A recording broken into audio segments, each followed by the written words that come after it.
살아계신 예수 그리스도 이름으로 기도합니다. 네. 오늘 말씀 창세기 6장 1절에서 14절 말씀 읽겠습니다.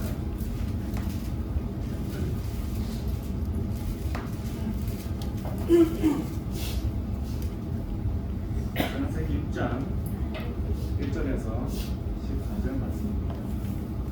다 찾으셨으면 다 함께 합독하겠습니다. 사람이 이 땅 위에 번성하기 시작할 때 그들에게서 짤들이 나니 하나님의 아들들이 사람의 딸들의 아름다움을 보고 자기들이 좋아하는 모든 여자를 아내로 삼는지라. 여호와께서 이르시되 나의 영이 영원히 사람과 함께하지 아니하리니 이는 그들이 육신이 됩니다. 그러나 그들의 나는 120년이 되리라 하시니라. 당시의 땅에는 넷들이 있었고 그 후에도 하나님의 아들들이 사람의 딸들에게로 들어와 자식을 낳았으니 그들은 용사라 그들의 명성이 있는 사람들이었더라. 여호와께서 사람의 죄악이 세상에 가득함과 그의 마음으로 생각하는 모든 계획이 항상 악할됨을 보시고 땅 위에 사람 지으셨음을 나타나사 마음에 갱신하시고 이르시되 내가 창조한 사람을 내가 지면에서 쓸어버리되 사람으로부터 가축과 기는 것과 공중의 새까지 그리하리니 이는 내가 그것들을 지었음을 한탄하느니라 하시니라. 그러나 노아는 여호와께 은혜를 입었도다. 이것이 노아의 조건이라. 노아는 의인이요 강대의 완전한 자라. 그는 하나님과 동행하였으며 세 아들을 낳았으니 햄과 사망과 야벳이라.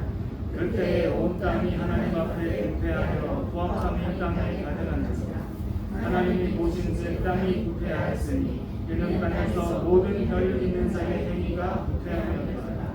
하나님이 노아에게 이르시되 모든 별 있는 자의 포악함이 땅에 가득하고 그 끝날이 내 앞에 이르렀으니 내가 그들을 땅과 함께 멸하리라.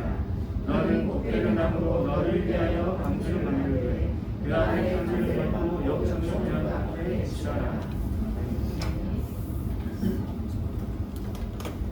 지금 시대가 네피림 시대입니다.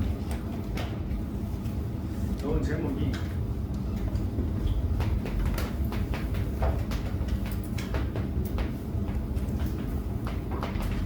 네피림 현장 후대를 치유하는 망대를 세운 것.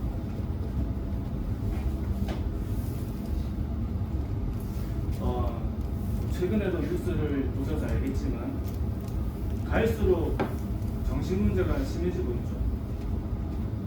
정말 시간이 가면 갈수록 정신 문제와 영적인 문제의 강도가 점점 세지고 있죠. 지금 시대가 12가지 영적 문제가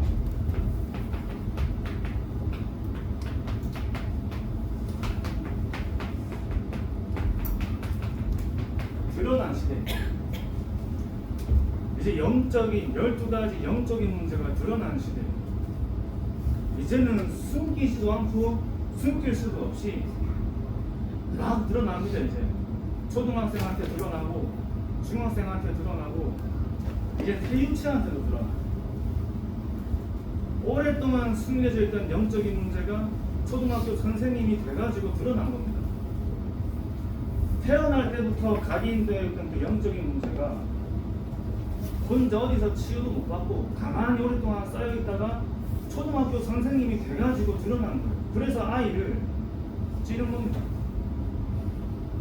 자기 정신으로 한 게 아니죠. 그 순간 본인 정신이에요. 사람들은 이해 못 하잖아요. 근데 우리는 이해할 수 있어요. 친구 집에 놀러 갔는데 이번에 우리 김치 목사님 오셔가지고 하신 말씀 있잖아요. 친구 집에 놀러 갔는데 구렁이 뭐 짐승 한 마리 나는 데 있어가지고 살려고 죽였는데 뭐 할머니였다죠. 그 영적인 문제, 세상이 알지 못하는 문제. 그래서 우리는 그 영적인 문제를 어떻게 봐야 되냐?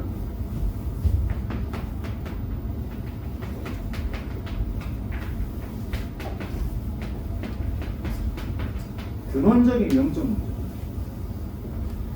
갑자기 그 사람에게 무슨 갑자기 들어온 영적 문제가 아니죠. 갑자기 생긴 문제가 아니라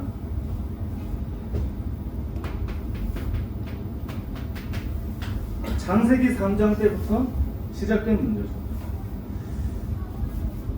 아담과 하와가 창세기 3장에 하나님을 떠납니다. 사단에게 속아 하나님을 떠나는데 그때 아담과 하와의 마음속에 두려움이 찾아오죠. 원래는 두려운 마음 없었어요. 내가 벗은 줄 알았다가 아니라 원래 벗고 있었는데 몰랐어요. 두려움이 찾아옵니다. 하나님을 떠난 순간 아담과 하와의 마음속에 두려움이 찾아오면서 아담과 하와가 찾은 것이 무화과 나무잎을 찾아요. 무화과 나무잎을 찾죠. 무화과 나무잎을 가지고 침으로 삼았어요.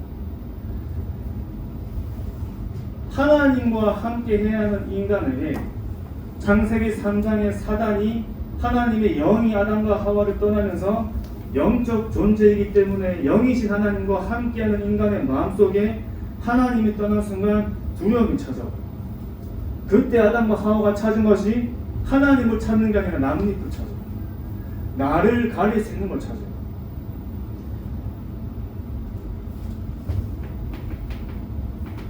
하나님의 영이 떠났단 말은 그 사람의 영을 하나님이 떠난 순간 사단이 그 사람의 영을 지배하죠.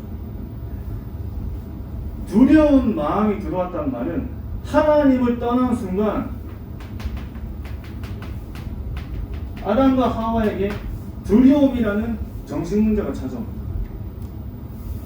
하나님을 떠난 모든 인간은 정신문제 다 갖고 있는 거예요.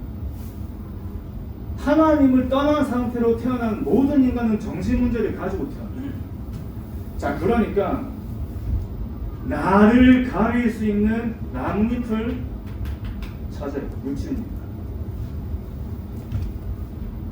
뭔가 내 마음속에 채워지지 않는 다른 것을 나름대로 찾는데 어떤 사람은 뭐 돈이 될 수도 있고 어떤 사람은 성공이 될 수도 있고 달라요. 그러나 전부 하나님을 떠난 인간의 육신밖에 볼 수밖에 없는 그 영적인 상태 속에 나의 무화과 나무잎을 찾는 겁니다. 나의 무화과 나무잎.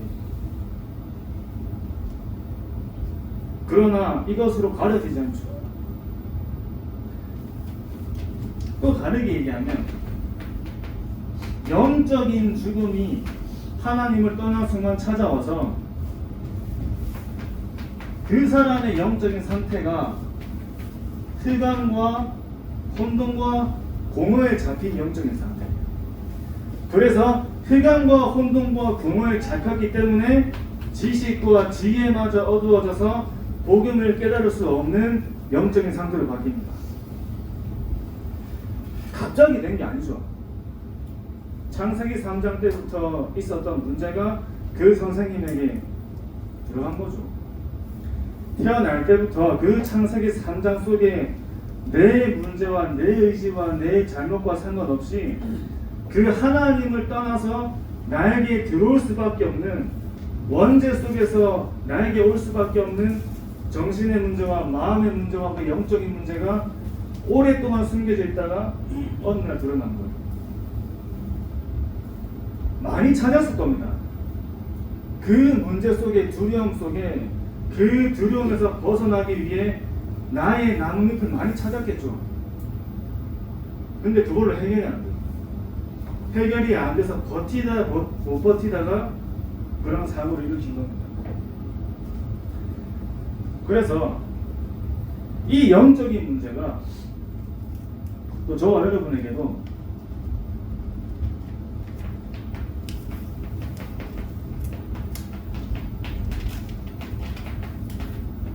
오래된 영적인 상태죠. 오래된 영적인 상태. 그래서 그리스도가 없는 상태예요.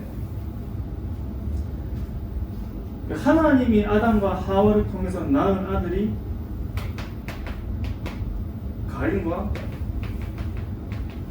아벨을 낳습니다.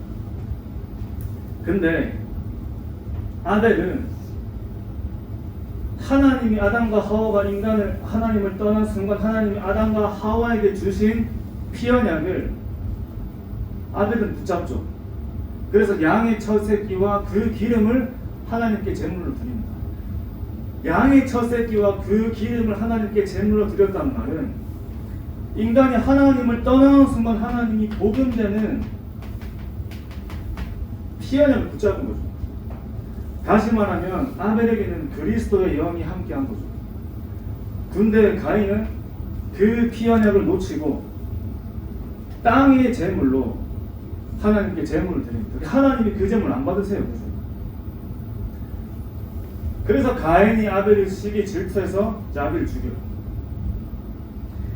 피언약을 놓친 가인 안에는 그리스도의 영이 없는 상태입니다. 그리스도를 놓친 상태예요. 그 그리스도의 피언약을 놓친 가인의 영적인 상태를 반드시 사단이 지배하겠죠. 그 가인의 마음과 생각 속에 아벨을 죽여야겠다는 마음이 들어오는 겁니다. 창세기 3장부터 피언약을 놓친 가인의 생각과 마음을 사단이 잡으면서 가인의 마음속에 아벨을 죽여야겠다는 사단이 주는 생각 속에 완전 잡혀요. 그래서 아벨을 죽이는데 첫 살인 사건, 이 땅이 생기고 처음으로 살인이라는 그 영적인 문제가 가인을 통해서 들어오는데 두 번째 살인 사건을 라멕이 일으킵니다. 이 라멕이 가인으로 섭니다. 살인이라는 영적인 문제가 가인에게서 지나서 라멕에게 전달돼요. 다른 말로 하면 그 가인으로부터 만들어진 그 영적인 문제가 그 가문의 배경 속에서 내려오는 영적인 문제가 라멕에게 전달됩니다. 하나님이 가인에게는 7배의 벌을 내리면 라멕에게는 70배의 벌을 내리는 데 있습니다. 나도 모르는 영적 문제 있거든요. 내가 왜 이러지 않는 영적 문제 있습니다. 우리 가문에부터 나에게까지 전달되어 있는 영적 문제 반드시 있습니다. 그 영적인 문제를 어떻게 보느냐가 중요한 겁니다. 그 가문의 영적인 문제. 그래서 끊임없이 문제와 재앙이 지속되면서 하나님의 아들들이 사람의 딸들을 보고, 그 말은 복음 가진 하나님의 백성들이 네피림 문화에 완전 잡히는 거죠. 그 네피림 문화에 잡혀서 하나님이 노아에게 방주를 만들어 놨습니다. 그 노아가 방주를 만드는데, 저번에도 이제 유년부 메시지 때 전달드렸지만, 이 방주를 만드는 그 시간 자체가 그리스도의 영적인 망대를 만드는 시간입니다. 그 네피림 현장을 살릴 수 있는 유일한 길인 방주 되시는 그 그리스도의 망대가 노아에게 만들어진 시간이에요. 그래서 방주를 만드는 그 당시에는 완전 집중한 겁니다. 혼자 하나님 앞에 집중한 거예요. 그리스도의 언약으로. 근데 또 노아가 방주를 만들고 나중에 어떻게 되죠? 술에 취하죠. 무슨 말입니까? 다시 과거로 돌아간 거예요. 오랫동안 노아에게 전달되어 있던 그 영적인 문제가 그리스도의 망대를 세우는 그것을 놓치기 시작함부터 다시 그 영적인 상태가 옛날 영적인 상태로 다시 돌아가는 겁니다. 다시 술 취하죠. 그 모습을 아들들이 보잖아요. 그래서 영적인 방주는 우리가 잠깐 짓는 게 아니라 날마다 짓는 거예요. 날마다. 매일매일 지어야 돼요. 그 네피림이 가득한 현장에 하나님이 하나님의 사람 노아를 통해 그리스도의 망대를 세우는 방주를 만들게 하였습니다.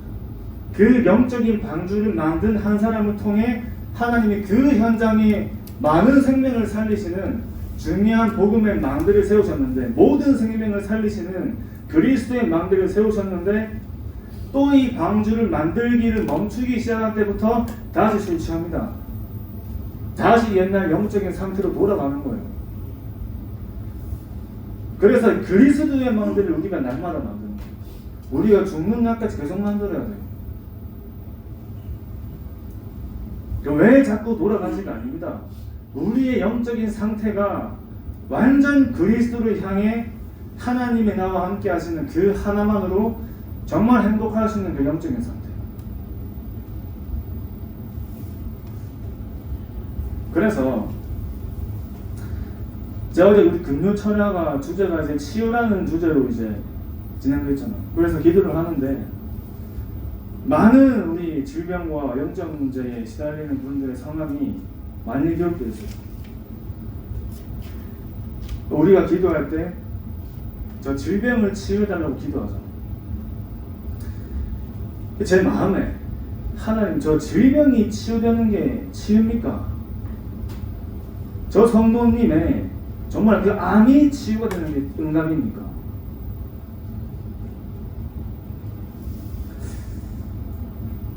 그러면 또 그 질병이 치유되면 진짜 내가 갈급한 상황 속에서 만들겠죠. 영적인 방주 날마다 그리스도 붙잡고 막 기도하겠죠. 또 그 문제가 사라지면 다시 돌아와요. 뭐가 치유겠습니까? 그 질병과 나에게 와 있는 문제와 상관없이 그리스도가 나와 함께 하시는 그 하나만으로 내가 충분하면 그게 치유가 아닙니까? 지금 나에게 와 있는 육신과 영적인 문제와 상관없이 오늘도 나와 그리스도가 함께 하시는 그 하나만으로 나에게 응답이라고 고백되는 게 진짜 치유 아닙니까? 그 마음이 생기더라고요. 정말 저분들이 질병이 낫기 위해서 기도해야 됩니까? 나아야겠죠.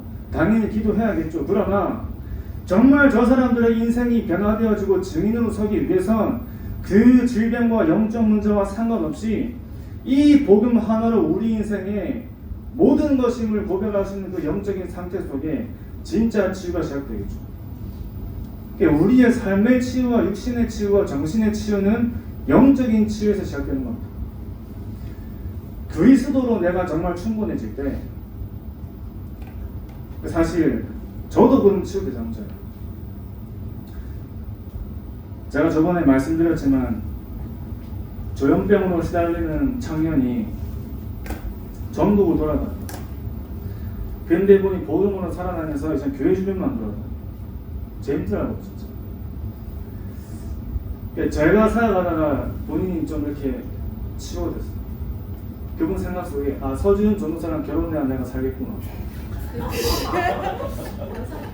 여자분이 계속 따라다녀요. 계속. 무섭습니다. 새벽기도 설교하고 있는 중간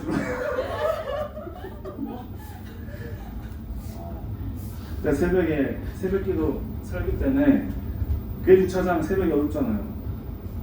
또 5시 반에 보통은 시작하는데 거긴 5시에 시작했어요. 차에서 못 내리겠어요. 어디 숨었지? 갑자기 기둥에서 막 나와요. 모르시죠? 저는 스토킹 당한 사람들 마음 압니다. 진짜 무서워요. 차에 타자마자 바로 문부터 잠고 타자마자 바로 잠고. 진짜 제가 시달렸다니까요. 이제 제가 사역이 안 되잖아요. 그러니까 여자 권사님들 사역자분한테 제가 맡기고 좀 빠져나온 거거든요. 그래서 저는 이제 소통만 하고 이제 연락이 왔어요. 많이 변형되었다. 훈련도 따라다닌다. 저는 그분이 100% 치유됐다. 절대 그렇게 생각합니다. 100% 치유는 없죠. 그러니까 그분이 정말 답을 냈다. 저는 쉽게 판단 안 해요. 제가 그래서 그림 하나 그려드리겠습니다. 배고플 때 먹는 밥이. 그래서 제가 이제 정사님들하고 가다가 갑자기 그 생각이 났어요. 야, 배고플 때 우리 그 밥을 먹으러 메뉴를 정해야 되는데 다 달라요. 먹고 싶은 게. 저는 그런 거 진짜 싫어하거든요. 아무거나 먹으면 되지. 시간이 많아가지고 막 정제하고 율법으로 막 하고 그때 막 이상하게 아무거나 먹으면 되지. 배만 치는데 자꾸 뭘 먹냐 하길래 제가 야, 배고플 때 먹는 밥이 제일 맛있지 않냐, 아무거나 먹어도 맛있다 얘기하면서 근데 우리가 갈급할 때 받는 복음이 제일 달지 않냐. 그래서 오직의 상태로 말하는 복음하고 진짜 이제 우리가 그리스도의 그 은혜 안에 내가 복음으로 충만해져서 다른 게 필요하지 않은 그 오직의 상태로 말하는 복음하고 갈급한 상태로 말하는 복음의 겉모습은 비슷할 수 있습니다. 갈급한 상태 속에 복음을 막 받아들이는 상태, 정말 복음으로 충만해져서 다른 것이 필요하지 않은 상태, 이 두 상태가 비슷해요. 겉으로 봤을 때. 그렇지만 완전 다른 상태죠.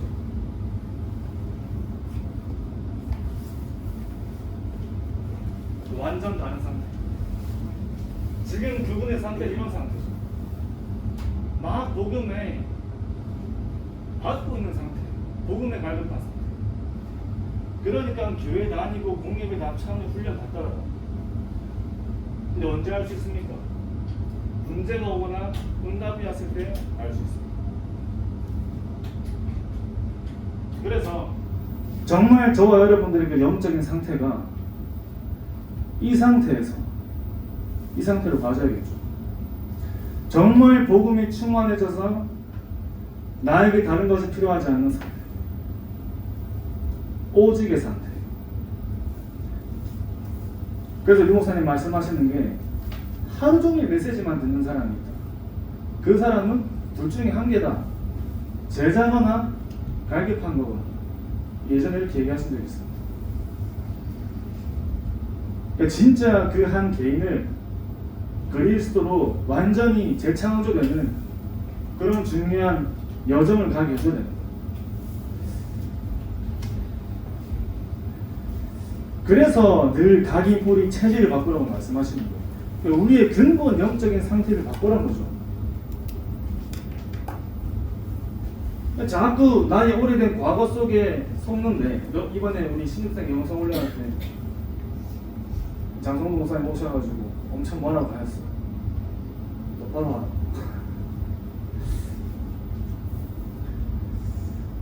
해도 되지만 안 할 수 있는, 안 해도 되는 힘과 영적인 상태가 누림이다. 이렇게 말씀 주셨는데 좀 마음에 막 어렵더라고요. 해도 되지만 술 먹어도 되죠. 뭐 옛날에 좀 폈던 사람 한 번씩 필 수 있겠죠. 해도 되지만 그것 때문에 구원이 없어지는 게 아니지만 안 할 수 있는 힘과 영적인 상태가 누림 아닙니까? 진짜 안 할 수 있는 힘과 영적인 상태. 우리가 이 중요한 복음을 말하는데 동굴에서 담는 게 아니라 깨끗한 그릇에 담아서 전달해야겠죠. 전도자이기 때문에. 자, 또 이렇게 성경을 보는데 이 모세가 복음을 받잖아요. 하나님이 모세를 통해 복음을 회복하십니다. 근데 그 모세와 함께하던 아론이 뭘 만들죠? 금송아지를 만들죠. 뭐 때문에 만들죠? 여론 때문에. 그 모세와 함께한 아론이 큰 문제 속에 내가 어려워졌다고 생각하니까 그 이스라엘 백성들의 여론에 따라 금송아지를 만듭니다. 그러니까 언제든지 우리도 그럴 수 있는 거예요. 우린 절대 불가능이기 때문에 이 절대 가능의 복음을, 방주의 그 영적인 망대를 매일 만들어야 돼요. 날마다 복음에 집중할 수밖에 없는 우리 안의 영적인 시스템이 나를 살리는 겁니다. 제가 원네스 서밋을 매일 하겠다. 그쵸? 저를 살리는 시스템입니다. 한 달에 한 번씩 랩런트 사역에 집중 훈련 하겠습니다. 저를 살리는 시스템이에요. 그럼 뭘 한번 던지면 해야 되잖아요. 안 할 수 없기 때문에 내가 하나님 앞에 돌아갈 수 없는 그 영적인 시스템을 내 삶 속에 자꾸 만드는 겁니다. 내가 나를 너무 잘 알기 때문에 나는 절대 불가능이라는 사실을 날마다 확인하기 때문에 날마다 내가 복음에 집중하지 않으면 안 되는 상태. 제 주보에 나중에 제 사역 스케줄을 다 기록할 거예요. 지금 서준정 서에서 뭐 하고 있나 다 알 수 있게 해야겠죠. 이 오랜 영적인 문제가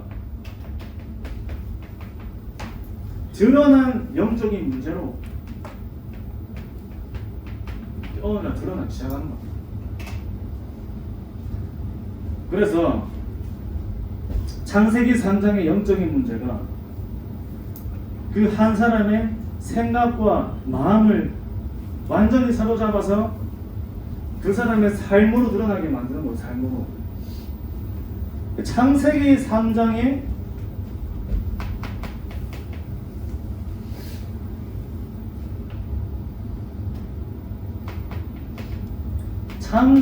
3장에 현장화가 된 것이 네필림이죠. 네필림. 창세기 3장의 현장화가 네필림이에요. 창세기 3장의 문화화가 네필림입니다. 그 창세기 3장의 작품화가 네필림입니다. 그래서 제가 요즘에 디즈니 만화 한 번씩 보거든요. 우리 아들 좋아하는 만화. 거기에 완전 사단의 메시지가 다 들어있어요. 그래서 이렇게 살 수밖에 없기 때문에 하나님께서 저와 여러분에게 유일한 답이요 유일한 길인 그리스도를 주신 겁니다. 그냥 그리스도가 아니라 그래서 오직 그리스도의 복음으로 저와 여러분들의 영적인 상태를 완전히 바꾸는 겁니다.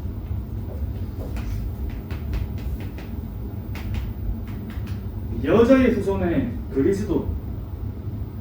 왜 여자의 후손으로 오셔야 됩니까? 남자의 후손으로 오시면 안 돼요. 남자의 씨로 오시면 안 됩니다. 죄가 없으셔야 돼요. 그래서 처녀가 잉태하여 아들은 낳을 것이요 그 이름을 임마누엘이라 하리라.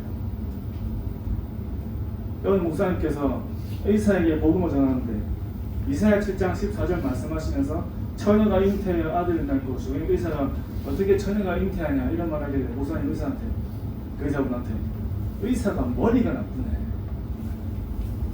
지식이냐고 깨달을 수 있는 거 아니에요. 아무리 높은 학문을 가진 사람이라도 깨달을 수 있는 게 아닙니다. 하나님의 은혜로 믿어지는 거예요. 처녀가 잉태하여 아들을 낳을 것이요 그 이름을 임마누엘이라 하리라. 그러니까 하나님을 떠난 순간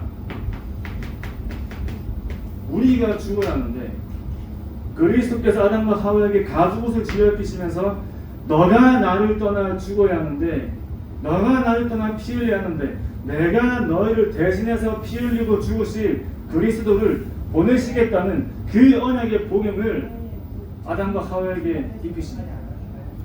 그 가죽옷이 여자의 옷은 이 복음이 아담과 하와를 지나 아벨을 지나 그 후대들에게 전달되죠. 그 증거로 계속 피제사들이요. 피제사 가는 곳마다 피제사들입니다. 성막에서 회막에서 장막에서 계속 피제사들이요. 그 피제사가 아니면 절대 벗어날 수 없습니다. 그 피언약이 아니고서는 절대 내가 내 마음대로 안 되는 게 영적 문제야. 내 영적 문제 치유할 수 없어요. 그래서 하나님이 모세에게 피 제사를 기르러 가라. 이 복음으로 영적으로 노예된 너희의 백성들을 구하러 가라. 하나님의 백성들을 그러니까 지금도 하나님은 현장에 완전히 영적으로 노예되어 있는 그 현장의 많은 영혼들을 저와 여러분들을 통해서 구원하시기 원합니다.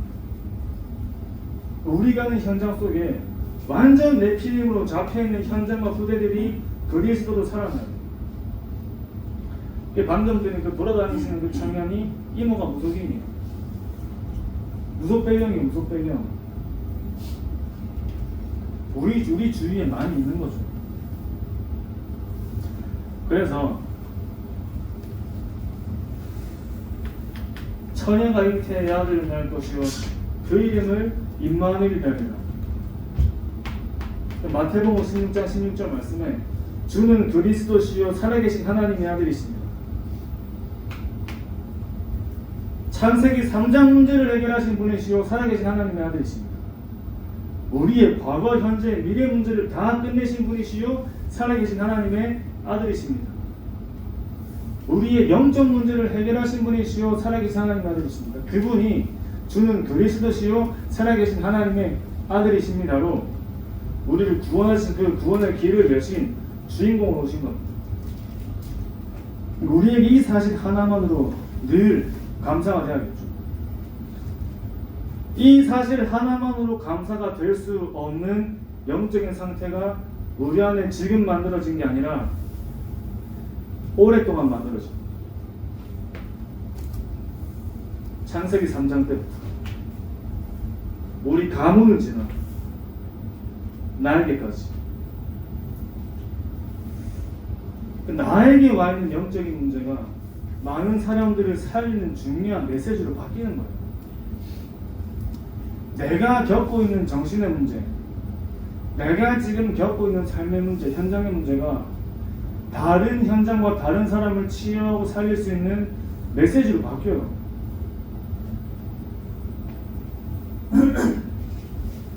그래서 오직 그리스도에서 오직 하나님의 나라로 하나님이 아브라함에게 이번에 새벽 예배 때도 말씀드렸지만 이 본토 친척 아비 집을 떠나 갈대아 우르를 떠나란 말은 종교에서 벗어나서 복음으로 돌아가란 말입니다. 아브라함이 살던 지역이 우상숭배라는 지역은 네피림 지역이죠. 네피림 지역. 반드시 우상숭배하는 지역에는 네피림이 역사할 수밖에 없습니다. 사람들이 역사하기 때문에. 하나님이 아브라함 아들인 렘넌트에게는 이삭에게는 복음을 각인시켜요. 수양. 렘넌트가 복음이 각인되어져서 또 그 렘넌트와 후대를 통해 하나님이 현장을 정복하십니다. 하나님이 요셉을 통해 세계를 정복하세요. 강대국을 정복하십니다.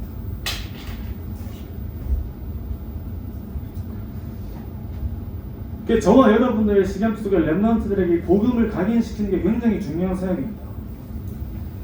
다른 걸 각인하는 게 아니라 복음이 뿌리 내려지고 각인되는 그 언약의 흐름 속에 하나님은 렘넌트들을 통해서 현장을 정복하고 세계를 정복하는 언약을 성취해 나가시는 거예요. 또 하나님이 이 중요한 복음을 모세에게 복음을 각인시키죠. 그 복음이 각인된 렘넌트 모세가 가는 모든 현장이 광야죠. 광야를 가는데 만나는 민족, 만나는 현장마다 전부 다 뭐 하는 사람들입니까? 우상숭배하는 사람들이에요. 완전 네피림의 현장이 광야입니다. 광야. 근데 모세가 가는 모든 현장 속에 하나님은 계속해서 현장을 복음하세요. 지역 복음합니다. 이 관점으로 출애굽기부터 민수기를 보면 완전히 하나님이 복음 하나로 지역을 복음하시는 현장 정복을 하나님이 말씀을 통해서 보여주고 계시는 겁니다. 그 사도행전에 바울이 복음을 가지고 가는 지역마다 현장을 복음하죠. 피언약을 붙잡은 모세 한 사람이 가는 모든 현장 속에 그 지역과 서감이 무릎 꿇는 지역 복음의 응답이 계속 일어나요. 구약 시대와 신약 시대의 전도 운동에 전략이 또 20가지입니다. 같아요. 계속 현장 복음화와 지역 복음화가 그리스도가 각인된 한 사람을 통해서 계속 일어나요.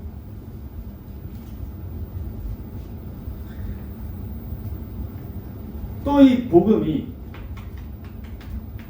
바울에게 전달돼요. 바울이 가는 현장 속에 무속인을 치유하죠. 귀신 들린 여종이 바울을 따라다니면서 너는 하나님의 구원의 길을 말하는 사람이 아니냐, 계속 쫓아다녀요 바울을. 그래서 바울이 그 무속인에게 예수 그리스도의 이름으로 귀신아 떠나가라. 그 순간 귀신이 떠나가죠. 또 이 바울이 회당에 들어갑니다. 회당에 들어가서 후대들을 만납니다. 어떤 후대를 치유하냐? 네피림이 현장의 후대들을 치유하는 겁니다. 그 현장에 귀신 들린 사람이 그 현장을 완전 잡고 있죠. 진짜 영적인 눈으로 성경을 보고 지금을 볼 때 똑같아요. 똑같습니다. 아이들이 보는 만화가 다 그런 만화. 저와 여러분들이 진짜 회당 운동을 해야 되는 이유가 네피림 문화에 잡힌 렘넌트들을 치유하는 그 사역을 해야 되는 겁니다. 여기에 후대들이 노마를 복음한 겁니다. 그래서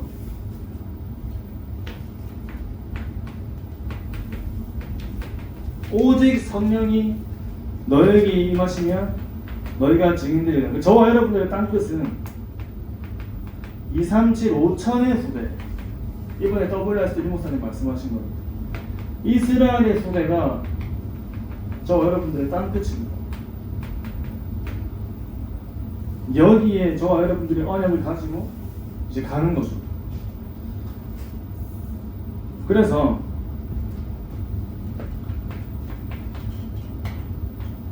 이 전도 운동이 어떤 흐름인지를 렘넌트들에게 전달해야 돼요. 지금 너희가 가고 있는 이 흐름이 어떤 흐름인지를 렘넌트들에게 완전히 강의시켜야 됩니다. 이게 모세가 못 봤지만 그때 그 자리에 있었던 것처럼 창세기를 기록하죠. 언약의 흐름을 모세가 기록해요. 그때 없었는데 그때 있던 것처럼 렘넌트들이 그때 없었지만 그 자리에 있었던 것처럼 다락방 전도운동의 언약의 흐름이 전달돼요. 복음의 흐름은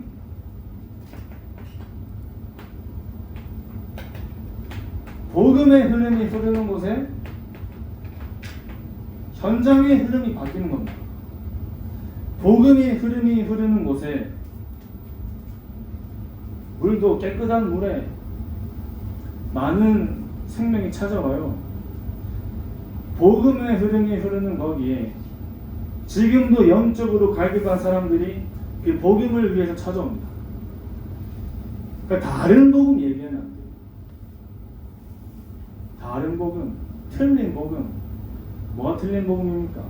예수는 그리스도라 그 외에는 다 틀린 복음이죠. 나도 모르게 선지자가 각인되면 안 됩니다. 나도 모르게 예레미야 각인되면 안 돼요. 나도 모르게 엘리야 각인되는 게 아니라 오직 예수가 그리스도라는 그 오직의 복음만이 각인되어야 됩니다. 복음을 섞으면 안 됩니다. 절대 복음을 섞으면 안 돼요. 복음은 다 끝낸 게 맞잖아요. 그래도 이렇게 해야지 그게 아니에요. 절대 복음을 약화시키면 안 되는 겁니다. 근데 다른 복음, 틀린 복음, 섞인 복음보다 더 무서운 게 내가 복음이야. 내가 복음이야. 잘 모르는 분들이 왔는데, 교회 왔는데 여기도 내가 복음이라 하지, 여기도 내가 복음이라 하지. 누가복음이고 대체 누가복음 성경에만 있는 줄 알아요. 누가복음이 맞노? 이러면서 헷갈려 하잖아요. 누가복음이 아니라 진짜 오직의 복음만 전달하는 겁니다. 그래서 오늘도 이제 우리 광주 에덴교회에서 핵심을 했는데 거기 담임 목사님이 사말신 목사님이잖아요. 그 목사님 말씀하시는 것 중에 제 마음에 들어온 게 있어요. 내가 계속 그리스도로 은혜를 받은 나를 얘기하더라. 복음으로 은혜 받은 나를 자꾸 얘기하더라. 하나님의 은혜로 구원받은 복음을 얘기해야 되는데 나도 모르게 자꾸 나를 얘기한다 말이죠. 순간 돌아가죠. 순간 돌아가요. 나로 돌아가죠. 사단이 알잖아요. 이 사람이 진짜 복음인지 아닌지. 저와 여러분들이 어느 정도로 바뀌어야 되냐. 진짜 나에게 어떤 문제가 와도 그 문제와 상관없이 그리스도가 나와 함께 하시는 그 하나로 감사할 수 있어야 돼요. 복음이 편집되었단 말이 하나님이 나와 함께 하시는 그것으로 행복한 거죠.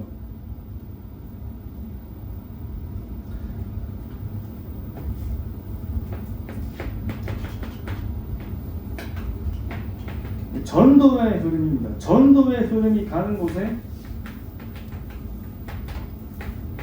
미래의 흐름이 바뀌잖아요. 전도의 흐름이 가는 곳에 하나님이 아브라함에게 네 씨를 통해 번성하게 하리라가 그냥 너희 가문을 살리고 너희 민족을 살리겠다가 아니라 복음을 가진 하나님의 자녀를 통해 세계복음하겠다 그 말입니다. 이걸 또 잘못 이해해가지고 선민사상이 되는 거예요. 모든 민족을 제자로 삼아라. 만민으로 가라. 온 천하의 복음을 증거해라. 하나님은 이 중요한 전도의 흐름을 통해서 전도의 흐름을 가져가는 사람과 교회를 통해 미래의 흐름을 바꿉니다.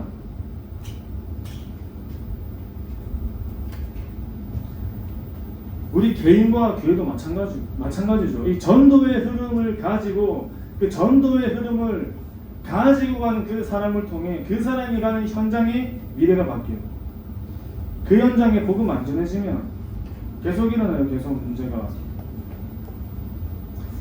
우리 김민혁 전사님 이사 가셨다 해가지고 잠깐 놀러 갔는데 거기 이제 위에서 보니까 이렇게 막 주변 부산역 근처가 다 보여요. 이렇게.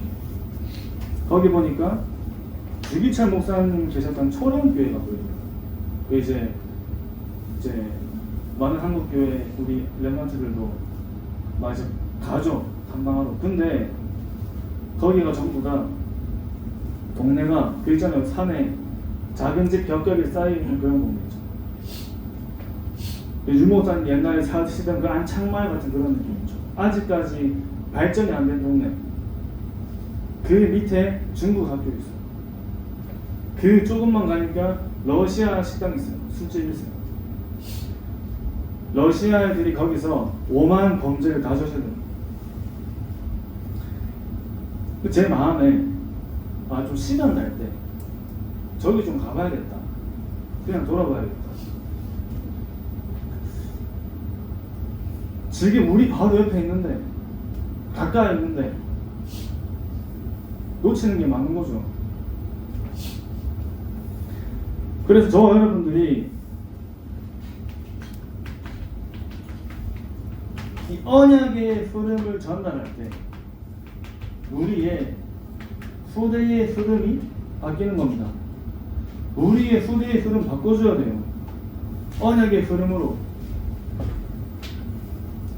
그래서 우리가 하는 사역이 우리 선생님들과 부모님들이 하시는 사역이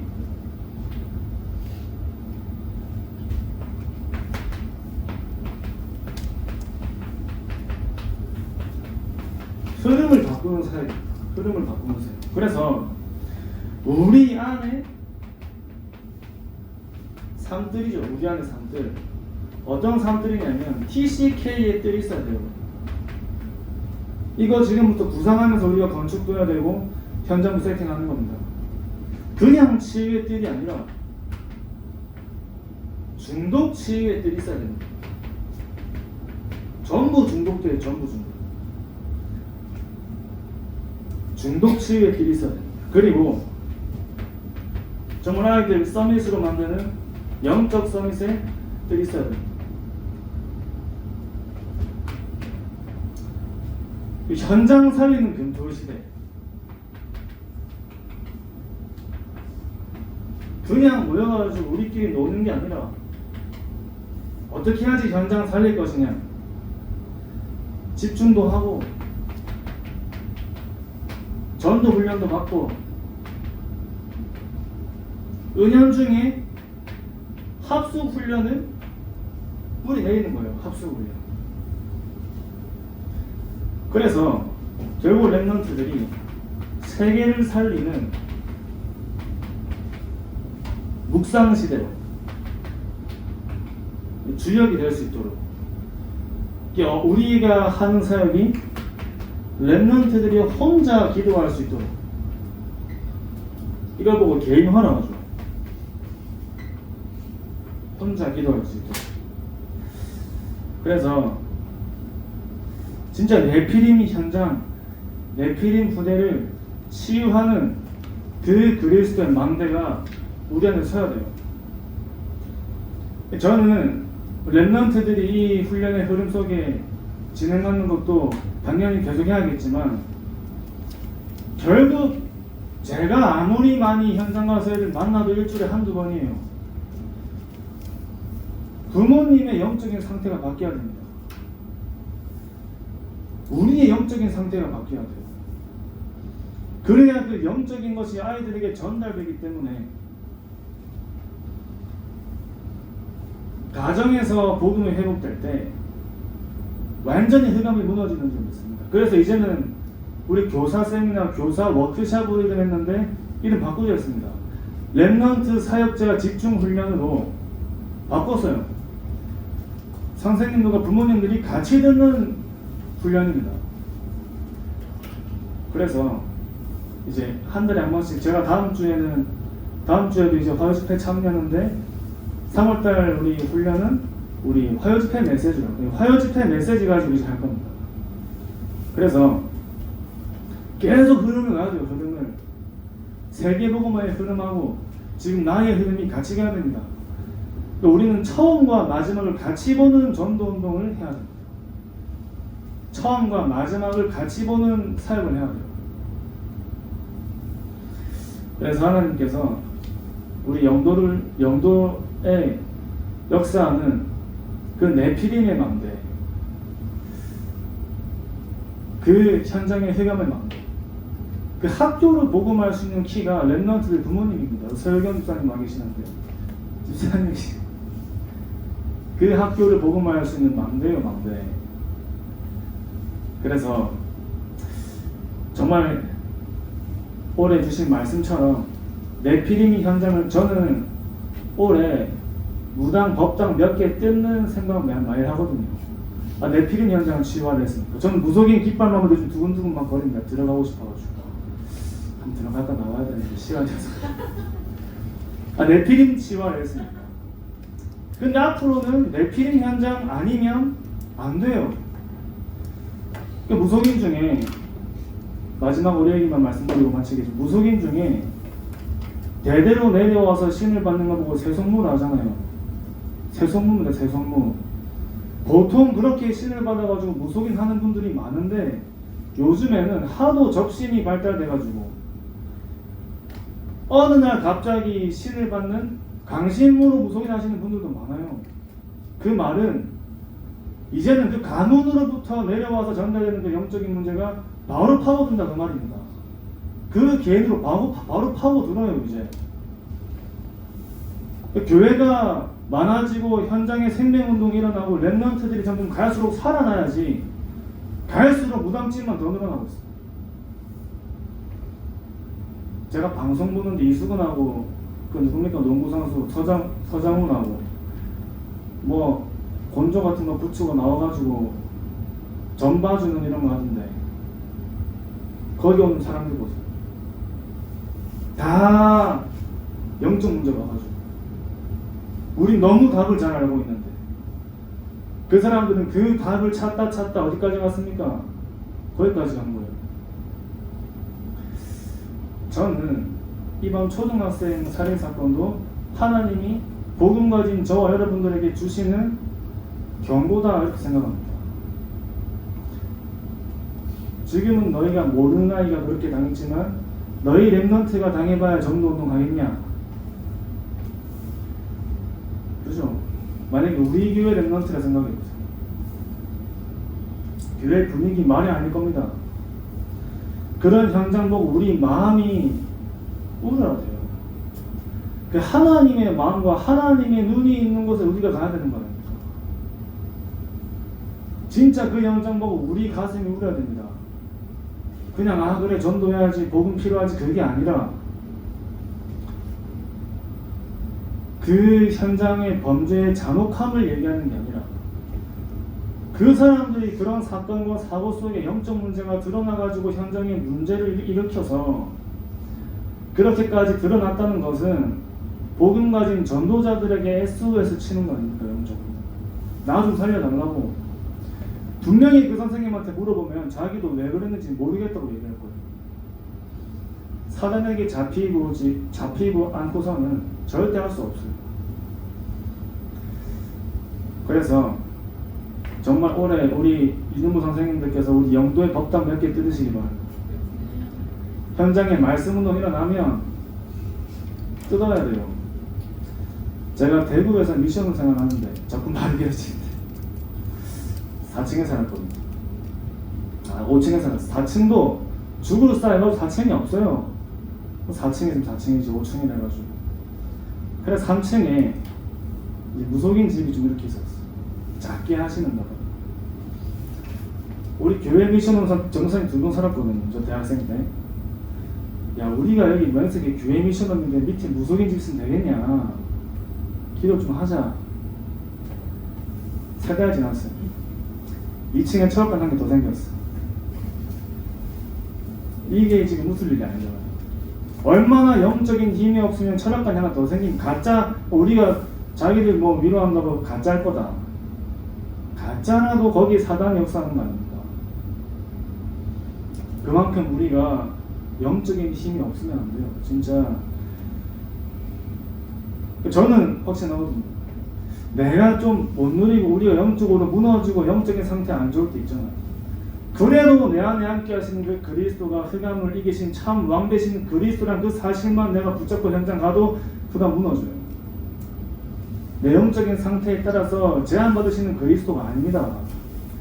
내 영적인 상태가 무너져 있어도 내 안에 함께 하시는 그리스도는 그 영적 흑암을 이기신 그리스도예요. 날마다 저와 여러분들의 삶 속에 진짜 생명운동이 일어나고 말씀운동이 일어나고 정말 제자운동이 일어나서 제가 이번 RTS 이번 주에 영성훈련 갔다 왔는데 이제 포럼을 한번 하라 하셔서 이제 저랑 몇 분이 포럼을 이렇게 하셨는데 저기 RTS 영성훈련 준비하고 이제 현수막 세팅하고 하면서 상상했거든요. 나중에 내가 여기 와가지고 증인으로 서서 메시지 할 거다. 나는 졸업하고 서목사님 항상 하시는 말씀에 졸업생들 졸업하면 하나님이 나에게 주신 그 과목을 잡아서 바로 해외 RTS 강의해 이렇게 말씀하셔서 나는 전도학 강의해야겠다. 그 포럼을 했어요. 표정들이 그렇게 하고 쟤는 뭐 저런 얘기를 하면 어떤 전사님이 야망이 큰 전도사님이라 이렇게 얘기하시는데 해야 되잖아. 장성동 목사님 모셔가지고 강의하시고 식사하러 같이 이렇게 가는데 목사님도 학생이랑 가셨었거든요. 목사님 때는 어땠습니까? 이렇게 막 물어보면서 대화하면서 가는데 그때 나오고 있던 말이 전도 캠프 무용론 시대였다 이렇게 얘기하시더라고요. 그래가지고 조원수 목사님이 캠프 국장하시면서 전도 캠프 무용론 시대가 그 뒤로 그 말이 사라졌다. 이런 얘기 하셨는데, 그럼 지금 시간표를 보고 어떤 언약을 잡아야겠냐 이렇게 말씀을 하시는데, 저도 올해 RTS 학생회장 섬기면서 다락방 전도 무용론 시대다. 그때는 전도 캠프 무용론 시대였으면 지금은 다락방 전도 무용론 시대 아닙니까? 그래가지고 우리가 지금 교단, 교리 공격받는 거 아니에요. 다락방 전도 운동 무용론 시대에 막을 내려야겠다. 제가 좀 꿈이 커가지고 RTS 안의 영적인 분위기 바뀌어야 전국과 세계 교회의 영적인 분위기 바뀌잖아요.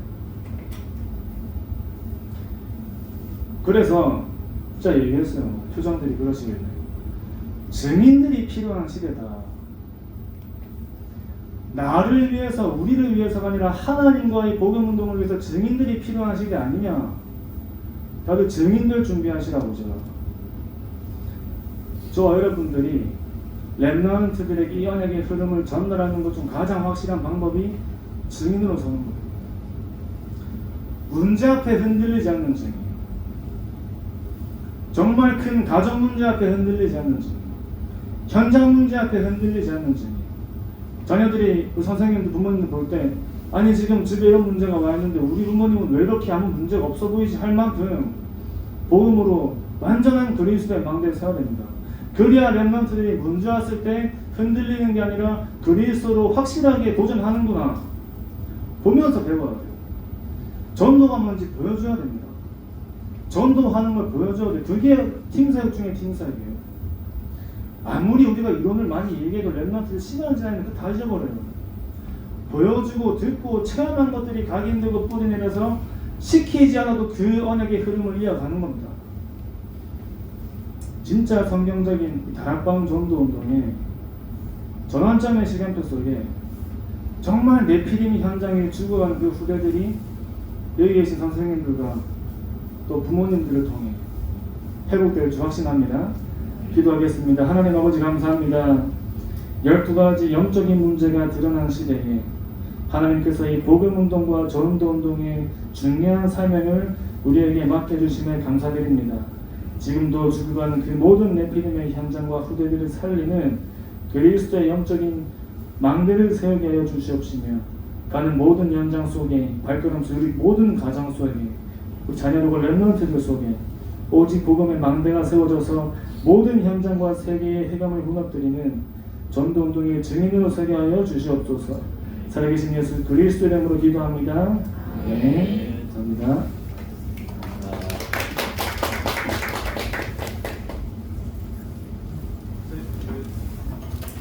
우리 짧게 우리 이제 기도를 좀 하고 이렇게 마무리 할 건데 혹시 기도의 인도는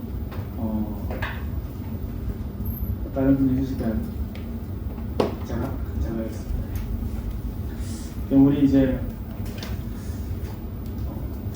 같이 합심으로 기도 좀 하겠습니다. 우리 렘넌트들과 또 렘넌트들의 현장과 우리 현장을 두고 우리 지역을 두고 제가 렘넌트 때부터 마음에 담았던 게 700지교회. 700지교회 상상만 해도 막 저는 막 이렇게 행복했거든요. 다락방 운동, 지교회 운동이 막 전 지역에 일어나고 막 전 기관에 일어나는 그런 상상을 많이 했는데 정말 700지교회가 회복되어져서 우리 지역의 복음이 회복되어지고 4만, 40만, 1천만 그 전도 운동이 실제로 회복되어지도록 또 우리 임마누엘교회 성전 건축과 당장 명호성 목사님께서 함께 합심으로